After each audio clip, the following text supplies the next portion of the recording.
Assalamualaikum warahmatullahi wabarakatuh. Selamat datang kembali di channel Wah Inas. Di video kali ini Inas akan membagikan video tutorial Blender.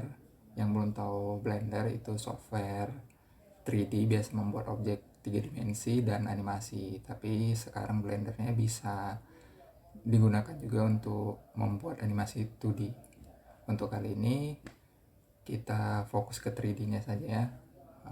Ini video pertama, nanti ada lanjutannya untuk membuat objek.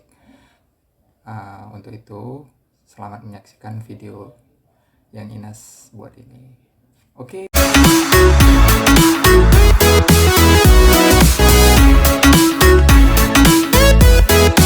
Laptop atau PC-nya ya. Contohnya misalnya VGA tambahannya itu mereknya Nvidia atau ATI. Untuk saran Inas, di grafik itu kita pakai Nvidia karena lebih bagus. Memang dia dibuat khusus untuk grafis. Untuk game itu di AMD. Tapi saran Inas juga yang dia cuman grafik bawaan Intel itu di bawah software Blendernya versi yang paling lama karena software Blender ini kan berbasis 3D. Jadi berat lah, tidak berat-berat kali, cuman berat. Tapi bukan berarti tidak bisa menginstal software Blender, ya bisa, hanya tidak maksimal. Untuk yang spek game itu sudah pasti bisa, karena kan spek game itu spesifikasinya juga sudah menginstal software berat atau grafik-grafik berat, itu sudah pasti bisa. Seperti laptop Inas ini spek game pada tahun 2012 sampai sekarang bisa memakai software Blender. Oke, sekarang kita mulai saja. Di sini tampilan yang diberikan Blender ada General, 2D Animation, Sculpting, VFX, dan Video Editing. Di sini kita fokus di General itu untuk new filenya. Di sini mungkin kalian lihat ada gambar Ian Herbert. Ini dibuat menggunakan software Blender, Total Blender ya, menggunakan software Blender. Ini yang udah masternya lah, masternya. Oke, sekarang kita masuk ke General, klik General. Ya, inilah tampilan lembar kerja software Blender kita. Di sini ada objek kotak atau cube. Ini default yang sudah disediakan oleh Blender. Bisa nggak Bang diganti? Jawabannya bisa. Hanya saja kan tidak terlalu penting kali untuk mengganti-ganti default ini. Oke, ini dia tampilannya. Di sini ada icon biru, itu select box. Select box itu untuk memilih objek. Diklik seperti ini. Ini lihat sebelah kanan cube yang terpilih. Di sini kita klik yang terpilih, di sini kamera. Klik yang ini yang terpilih light atau cahaya. Ini untuk kamera, cahayanya, dan ini untuk objeknya. Oke. Nah, ini kursornya ini yang di tengah. Letak kursor awal kita itu di mana pada objek. Kalau Ines ini tidak diganti-ganti ya, tetap aja di sini. Jadi muncul kursor kita itu pada objek di tengah sini. Kita bisa ganti aja, bisa pindahkan kemana kursor kita awal. Tapi baiknya di sini saja supaya jangan bingung. Ya, di sini berikutnya ada icon move. Move, ini dia move untuk menggerakkan objek yang kita pilih. Ini objek kotaknya bisa digeser ke kanan, ke bawah, dan ke atas. Apakah objek move atau untuk pergerakan ini hanya objek utama saja atau kotak yang bisa digerakkan? Tidak, jawabannya tidak. Semuanya bisa. Kita klik ini kameranya, kita pindah, bisa. Light-nya kita pindah juga bisa. Di sini di software 3D itu bukan hanya Blender saja yang berbasis 3D, itu ada 3 sumbu. Sumbunya itu X, Y, Z. Makanya dia 3D. Kalau 2D itu hanya satu sisi saja. Ini dilihat dari semua sisi ada objeknya itu X, Y, Z.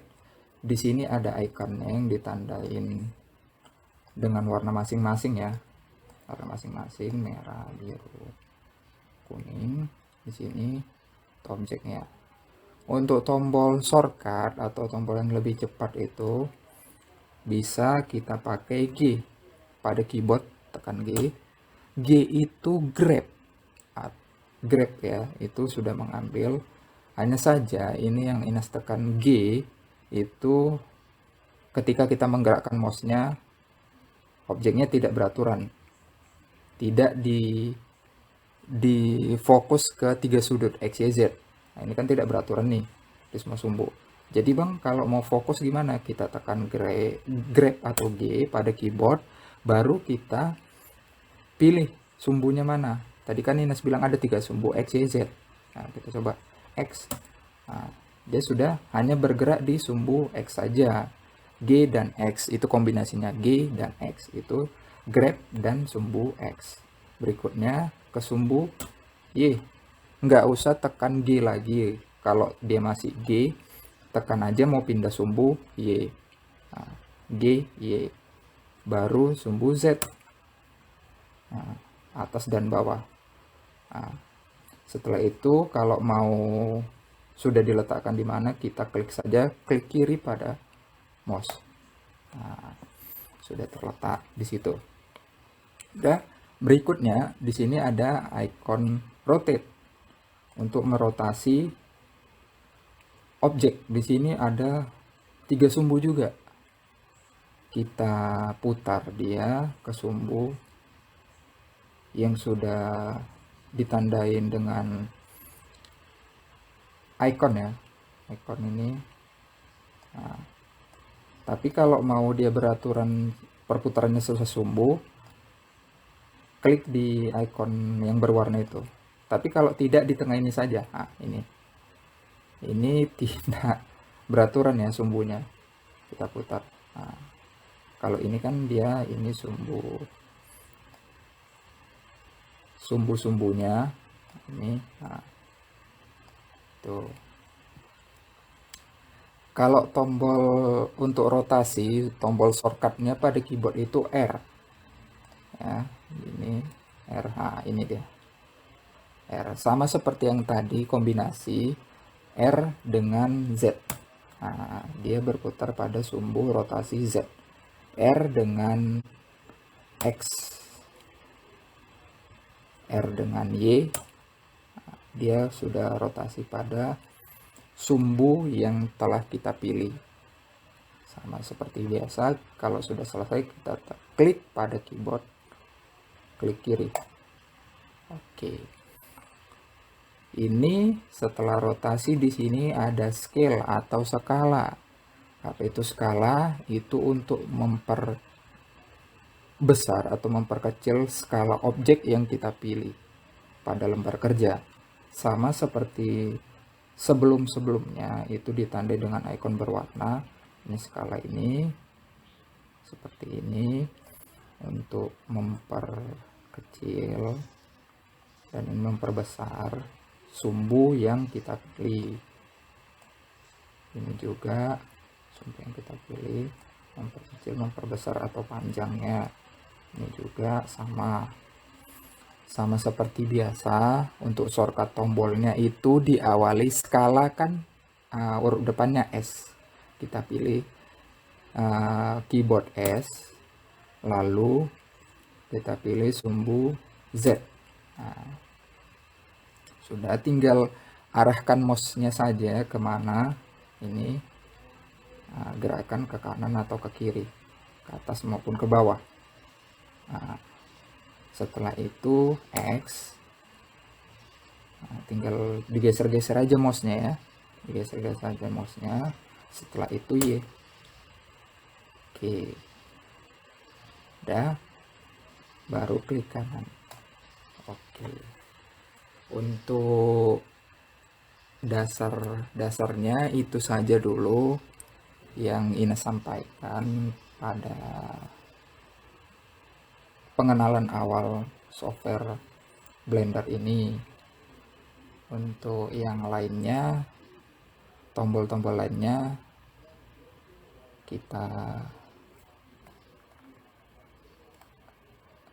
oh iya, ini ada yang ketinggalan. Untuk tombol lainnya ada scroll ya. Scroll itu untuk menggeser arah di mana kita ingin melihat objek kita. Nah, ini seperti ini.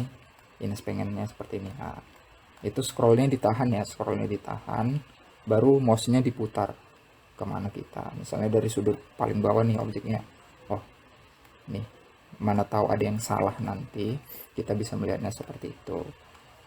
Oke, sekarang tombol-tombol tambahan untuk shortcut. Di sini ada Z. Kita tekan Z pada keyboard. Di sini ada solid. Solid itu warna dasar objek kita seperti ini yang defaultnya. Setelah itu kita buat material preview. Material preview ini warna material pada objek kita. Dasarnya ini warna ini. Material previewnya. Setelah itu kita tekan Z lagi, itu wireframe. Wireframe itu kerangka pada objek kita, jadi kita bisa melihat transparan ya, transparan karena nanti ada objek yang dimasukkan itu ke dalamnya. Kalau kita buat sebuah objek yang di dalam kan harus kita lihat diletak di dalamnya itu sudah pas atau tidak. Kita milih wireframe. Setelah itu tekan lagi Z, render. Inilah proses render objek kita sebelum render final nanti. Tapi supaya dia terlihat cantik, ini light-nya didekatkan atau pas di zona itu mungkin ada terlihat sedikit ya pantulan cahayanya. Nah, itu kita mau seperti apa untuk light-nya. Nah, itu dia. Untuk pergerakan objek, kalau render ini lumayan berat ya, lumayan berat. Jadi setelah sudah selesai untuk render yang kita lihat, kita tekan lagi Z, balikkan lagi ke solid supaya kerjanya lebih ringan. Oke, sekarang itu ada tombol di sebelah angka 1 pada keyboard, itu ditekan, itu untuk memilih di mana kita melihat objek-objek kita. Pertama kita pilih, geser aja mouse-nya ke atas, itu top bagian atas. Inilah objek kita kalau dilihat dari atas. Berikutnya kita klik lagi di sebelah angka 1 itu back bagian belakang. Ini bagian belakang objek kita lihat. Tekan lagi, baru pilih right. Right itu sebelah kanan. Inilah objek kita setelah terlihat dari sebelah kanan. Setelah itu front itu depan. Objek kita terlihat ke depan, kita klik lagi, ini left bagian kiri objek kita tekan lagi, ini bottom, itu bagian bawah objek. Ini untuk mempermudah kita melihat objek kita ketika kita menambahkan sesuatu, atau ketika kita sudah menambahkan kita tidak melihat dari belakang kan, jadi kita tekan back untuk melihatnya lebih gampang. Tapi ini juga bisa digunakan, misalnya Ines memilih bagian right-nya. Dari sini Ines mau menggeser objeknya, tinggal klik aja, tarik ke sini. Kalau dari satu sisi saja, ini kan dari sisi kanan saja, bukan dari segala arah. Kalau segala arah kan begini. Jadi tetap kita lihat objek kita, jangan dibiarkan ya, karena banyak yang pemula itu awal-awal dia hanya membiarkan saja. Jadi nanti ketika objeknya sudah selesai, pas dia melihat di sini ada yang menggantung. Jadi misalnya kita menambahkan objek dari bawah, kita lihat dari bawah atau dari belakang, samping, kanan, kiri, udah pas tidak objeknya itu bersatu. Nah, oke, untuk dasar pengenalan Blender yang pertama ini itu saja yang bisa Ines sampaikan. Di video berikutnya juga ada nanti untuk pengenalan Blender yang kedua. Oke,